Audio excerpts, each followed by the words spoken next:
22 minutes past 8. Good to have you with us this morning. Now, our next guest is a former presidential candidate who on 2 occasions came very close to becoming the leader of the free world.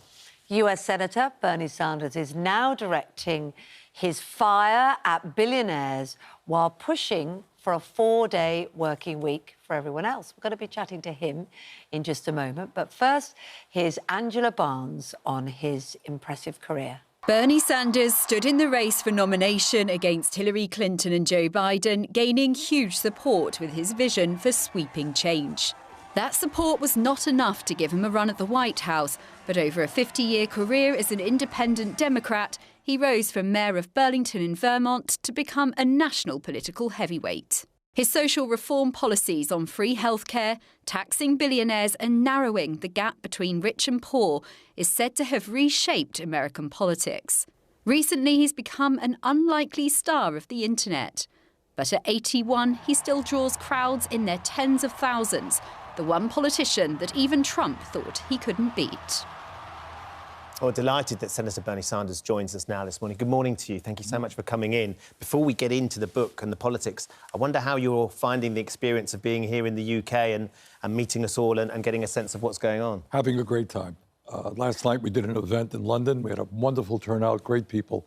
So I appreciate the hospitality. It's an important day, of course, because it is the year's anniversary of the invasion of Russia into Ukraine. We are very conscious of the importance of supporting Ukraine.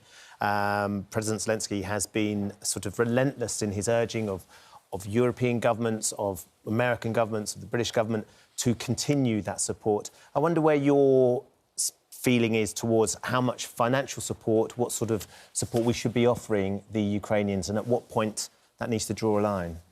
Well, I think, it is heartbreaking and outrageous what Putin did. We are living in a moment because of climate, because of pandemics. We have got to bring the world together. And we began to see that. China, Russia, the United States, Europe, and that the idea that Putin thought that he can get away with invading an independent democratic country is just horrific. So I very much respect the determination of the people of Ukraine, and we must and will continue to support them. You have said before on the occasion of pulling out of Afghanistan that the US can't get involved in every war. What's the difference for you, this? Is it because it's in Europe? Is it because it has the resonance of World War II? Is it because of the instability that we could all find ourselves in? Well, in Afghanistan, the United States was there for a very, very long time. And despite all of the billions of dollars of economic and military aid we gave them, literally days after the United States withdrew, a very corrupt government there fell. And sometimes it's just difficult to do things for people who, for whatever reason, can't do it themselves. But Ukraine is very much different. They are doing it themselves. Do you agree with President Biden? He was there just a few days ago, of course, in an extraordinary show of support when he said the US will support Ukrainian cause as long as is necessary. I think that's what we've got to do. Again, it's heartbreaking in terms of the destruction in Ukraine and the loss of tens of thousands of Russian lives. And it's just infuriating to me that Putin thought that this was anything sane to be doing. In a moment, we're going to be interviewing our Defence Secretary, Ben Wallace, after you, and he is campaigning for more money to be spent on the defence budget, in part because of the support of Ukraine. You voted against the scale of the defence increase in the US, didn't you? $80 billion. Increase. Increase. I mean, Ben Wallace is certainly not asking for that amount, but of course the economy is very different. So would you think, would you say to him, you've got enough, make do with what you can? I'm not going to get involved in UK political decisions, but I would say is, in the United States, we want a strong defense. In the United States, we want to defend Ukraine. But the truth is that our budget, Pentagon budget, is somewhere now about $800 billion. It is an extraordinary high amount of money.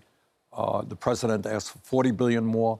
Congress gave him $80 billion more. I thought that was too much, given the enormous domestic needs we have in terms of health care education and housing. I suppose it's because the question is that what do you spend the limited pot Right, on? exactly. That's what it comes down to, isn't it? Your book, It's OK to be Angry About Capitalism. It's interesting because you don't seem a very angry person right now, but it's OK to be angry about capitalism. We're going to see some of that fire in a minute, maybe. Is talking about the allocation of money, isn't it? You say it's ridiculous that the money is in the hand of a few billionaires and that we should all have, you know, more money, shorter working hours. Now, we're in the midst of a lot of industrial action at the moment here in the UK, and one of the debates is, should nurses, should ambulance workers, should other public sector workers and transport workers and teachers gone on strike, should they be paid more? And the government says, look, we have to get interest rate down and we can't pay them anymore. What does your heart say and what does your head say? All I will tell you is that in the United States, we lost thousands of nurses who died treating us in the COVID pandemic, as well as other what we call critical workers, teachers who went into the classrooms, bus drivers. These are heroes and heroines of our time. And what we have seen in the United States, and I'm sure here in the UK, is inflation has outstripped the wage increases that they have gotten.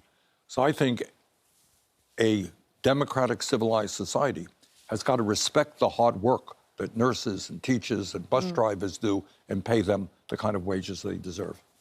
With regards to the book, it's interesting, it's OK to be angry about capitalism. What is your anger towards capitalism? My anger is that in America, it's true all over the world, but I'm more familiar with the United States, we have more income and wealth inequality today than at any time in the history of America.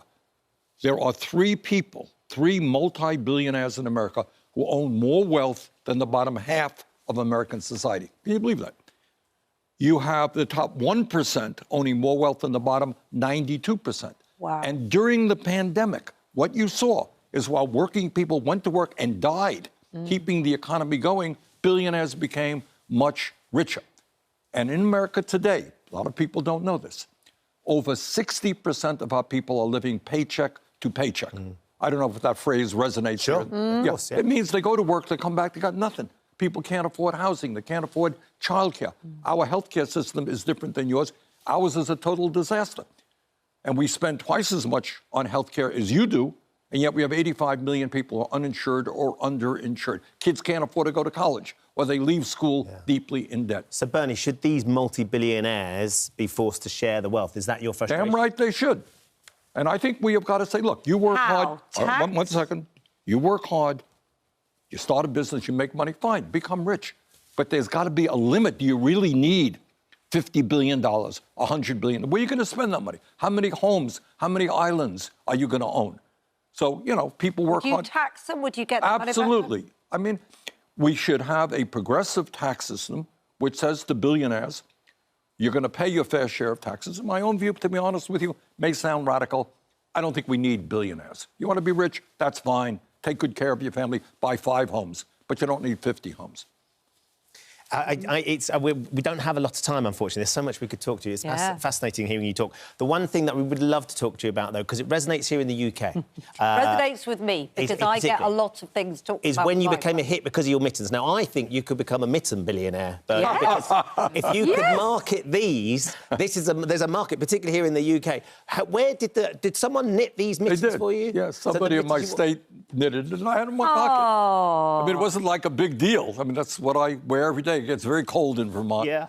And, you know, we went to the inauguration, and it was a cold day. We expected snow. And what the photograph shows is we were separated because of COVID. Yes. So I'm sitting there, nothing unnatural. Somebody took a picture, and we were off and running. There it is, right, me and Forrest Gump. Yeah. And you on the Game of Thrones. Oh, it's just brilliant. Well, that person do you wear them, though, Bernie? Do you wear them now, like my wife kids do won't over let here? me. I do wear mittens, but not the pair I wore there. She doesn't let me wear them. They're tucked away in some drawer somewhere. There's a Bernie Sanders range of mittens waiting to go that could be huge. There really is. You could give it all away to charity, couldn't you? Thank you so much for coming in and sharing a few thoughts with us this morning. It's been a real treat. And your book, It's OK to be Angry About Capitalism, is out now. And it's a really interesting read. Fascinating take on the way we don't often think Americans think, which is very interesting.